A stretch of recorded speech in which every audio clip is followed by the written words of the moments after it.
मैं सबसे पहले अपना नाम हमारे दर्शकों को बताइए। जी, मैं जैनब शेख, कॉर्पोरेटर मकतमपुरा वार्ड से, MIM की जानिब से। क्या लगता है इस बार किसका चुनाव होगा? इस बार सत्ता में कौन सी पार्टी आएगी? सत्ता में वो पार्टी आएगी जो दलितों की, मुसलमान की अधिकार की बात करेगी, वो पार्टी सत्ता में आएगी। मतलब आप मानती हैं कि MIM दलितों के हक की भी बात करती है? आपको क्या लगता है, हम जब बिना बेर परिवार को सामान्य सीट से जिता के ला सकते हैं तो MIM क्या नहीं कर सकती? MIM को गुजरात में आए टाइम कितना हुआ? 1.5 साल हुआ है। काफी काम करके MIM ने दिखाए हैं। परचम लहरा देगी। लहरा देगी इंशाल्लाह। अल्लाह की जात पे भरोसा है और हमको हमारी कौम पे भरोसा है, हमारे लोगों पे भरोसा है।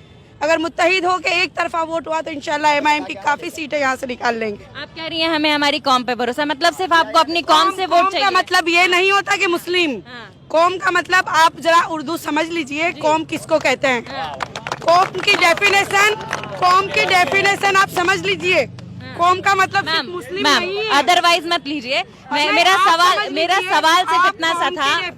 मेरा सवाल सिर्फ इतना सा था। मुसलमान के मुंह से कौम का लफ्ज निकलता नहीं, है। नहीं, नहीं, नहीं, तो आप नहीं। ऐसा ही सुनिए, समझते हैं सवाल कि सुनिए। सिर्फ हम मुसलमान की बात करते हैं। मेरा सवाल बिल्कुल ऐसा नहीं था, आप गलत दिखाना चाह रही हैं। मैं आपको ये चीज क्लियर कर दूं कि मेरी कौम से डेफिनेशन मुसलमान की नहीं थी। मैं सिर्फ ये पूछना चाह रही हूँ। एक मिनट सवाल लेने दीजिए सर, सवाल लेने दीजिए। डिफेम मत कीजिए, ठीक है? हमें गलत मत दिखाइए, सवाल करने दीजिए। कौम से मेरा मतलब सिर्फ इतना सा था कि आपने कहा ना कि कौम में सिर्फ मुसलमान नहीं है। मैं बस यही जानना चाहती हूँ, क्योंकि कई ऐसे दर्शकों को लगता है कि कौम की जब बात होती है तो सिर्फ मुसलमान की बात होती है। तो आप दर्शकों को बताइए कि आपकी कौम में कौन कौन होगा, किस किस का जमावड़ा होगा? हमारी कौम का मतलब सिर्फ ये नहीं होता कि मुस्लिम होते हैं। दलित, आदिवासी, दबे, पिछले, कुचले वर्ग के लोग जिसको भारत देश में अभी टारगेट किया जाता है, उनको सिर्फ वोटर बना के रखाया गया है। आज तक उनका इस्तेमाल सिर्फ वोटर के तरीके किया गया है।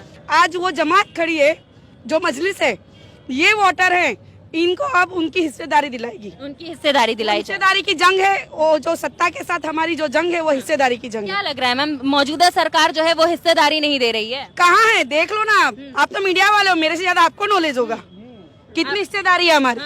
आप तो, लेकिन सबका साथ सबके विकास तो की बात तो करती है बीजेपी। सबका विकास, सबका विश्वास कितना है वो जनता तो बताती है। सबका हमारे लिए हिंदू मुसलमान सब एक, हम सबको साथ लेके चलते हैं। अच्छा, जब भी साबित कर दिया, अभी AMC के इलेक्शन में एक भी मुसलमान को टिकट नहीं दी, सबको कोनी पे गुण लगाया। ये साबित करा सबका साथ सबका विकास। इतनी खामियां हैं बीजेपी में, तो 27 साल से लगातार कैसे गुजरात में जीत रही है? यही तो समझने वाली बात है कि जो कौम में बैठे हुए ऐसे लोग हैं जो होद्दे की लालच में हैं, जो गरीबों को वोटर समझते हैं, जो एंड टाइम पे गरीबों के वोट को बेचते हैं। अब ऐसे लोगों को हमारी कौम को पहचानना होगा, जो हमारे बीच में दलाल के तौर पे है। वो लोगों को अगर हमने पहचान लिया तो हम ये चीज को कम कर सकते हैं। ठीक है मैम, क्या लगता है किस तरीके के बदलाव देखने को मिलेंगे अगर MIM आ गई तो? MIM आएगी तो हमारी तो पहली बात है हिस्सेदारी वाली बात है। जो दलित के जो आज तक आवाज है, दलित के लिए जो बननी चाहिए, मुस्लिम के लिए जो बननी चाहिए, जो हमारे हक है, जो हमारे साथ पार्सलिटी की जाती है। आप देख सकते हो शहर के उस तरफ कितना विकास है, शहर के इस तरफ अभी हालांकि देखो तो 10 साल में बसा है वो धुमा, पोपल, वो सारा इलाका। और हमारा जुहापुरा, मकतमपुरा तो 50 साल से बसा हुआ है। तो फिर भी विकास के नाम पे यहाँ पे जीरो है। और पिछली सियासी पार्टियों ने सिर्फ यहाँ के लोगों का वोटर के तरीके, वोट के तरीका इस्तेमाल किया है। और MIM ने साबित किया है, हम लोगों के बीच में है, लोगों के बीच में जाते हैं, लोगों की सुनते हैं और उनके मुद्दों को हमारे जो लेवल है वहाँ तक लेके जाके हम उसकी रजुआत करते हैं, उसके लिए हम लड़ते हैं। क्या लगता है मैम, जातिवाद एक बड़ा मुद्दा बना के जो है पार्टियां जो है वोट मांगती हैं और वोट ले जाती हैं? क्योंकि आपने कहा कि अगर शहर के उस पार की बात की जाए तो वहाँ पे विकास काफी है, लेकिन यहाँ नहीं है, तो कहीं ना कहीं जातिवाद वजह है ना? जातिवाद वजह नहीं है, ये बीजेपी की मोनोपोली है। जो बीजेपी जो उपले तबके के लोगों को लेके चलती है, वो यहाँ पे साबित होता है ना। तकलीफ है उसे आपसे, आप लोग भी तो उसके साथ ही हैं। कौन इसके साथ है? कौन है? आपके पास कहीं पे कुछ लिखा हुआ है? किसने बोला आपको? किसने बोला? लेकिन कहते हैं MIM जब भी आती है भाजपा को फायदा हो जाता है। अरे MIM तो 1.5 साल से गुजरात में आई है, 27 साल से कांग्रेस टूट रही है, तो MIM ने साथ दिया उसका। आप तो बात करने के पहले थोड़ा लॉजिकली सोचो तो सही। सुनिए, एक आखिरी सवाल आपसे लेना चाहूंगी। मीडिया की रिपोर्ट्स ऐसा बता रही हैं कि इस बार जो है चुनाव में कड़ी टक्कर जो है वो आम आदमी पार्टी के बीच में और बीजेपी के बीच में, MIM और कांग्रेस तो इस दौड़ में नजर भी नहीं आ रही, उनका कहना है। ये तो आप जैसे लोगों जो गोदी मेन स्ट्रीम मीडिया, हम जैसे लोग नहीं, हम जैसे लोग। हवा बनाया हुआ है, हाँ। जो नहीं चाहते बीजेपी की जो एक स्क्रिप्ट दी हुई होती है, हाँ। वो स्क्रिप्ट पे ही मीडिया चलता है और वही दिखाया जाता है। और अगर आम आदमी पार्टी 2017 में भी लड़ी थी, हाँ। उस टाइम पे भी वो चुनाव लड़ी थी, उसका क्या स्टेटस था लोगों ने देख लिया। अभी जो ये लालच दे रही है लोगों को कि ये हम ये करेंगे वो करेंगे, लेकिन अभी उसका जमीनी लेवल इतना है ही नहीं, ना उसके काउंसिलर है।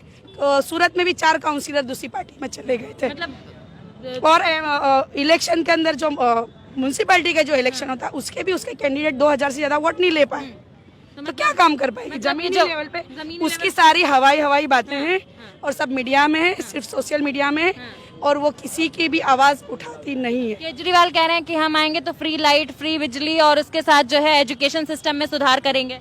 आप लोग क्या करने वाले हैं? तो फ्री में दारू भी देंगे ना, रोड पे बिकेगा ना। फ्री में रोड पे दारू भी बिकेगा फिर। दिल्ली मॉडल बनाएंगे वो। हाँ, तो दिल्ली में रोड पे दारू बिकता कर दिया है, हाँ। तो चलते फिरते लोग दारू पीते हो जाएंगे हमारे गुजरात में। आरोप लगा रही है मैम आप। आरोप नहीं है। अभी आप सोशल मीडिया पे देख सकते हैं, उनका नेता मंच पे खड़ा होके बोलता है कि दारू पीना अच्छी बात है। लोगों को क्या मैसेज देना चाहती है? आपके क्षेत्र में तो दारू नहीं है ना? सिसोदिया का भी दारू के अंदर पूरा, मगर आपके क्षेत्र में तो दारू नहीं है ना, ड्राई स्टेट है ना गुजरात। दारू कौभांड के अंदर उनका भी नाम आ चुका है। मैम गुजरात तो जो है वो ड्राई स्टेट है ना, तो यहाँ तो बीजेपी ने दारू खत्म कर दी ना।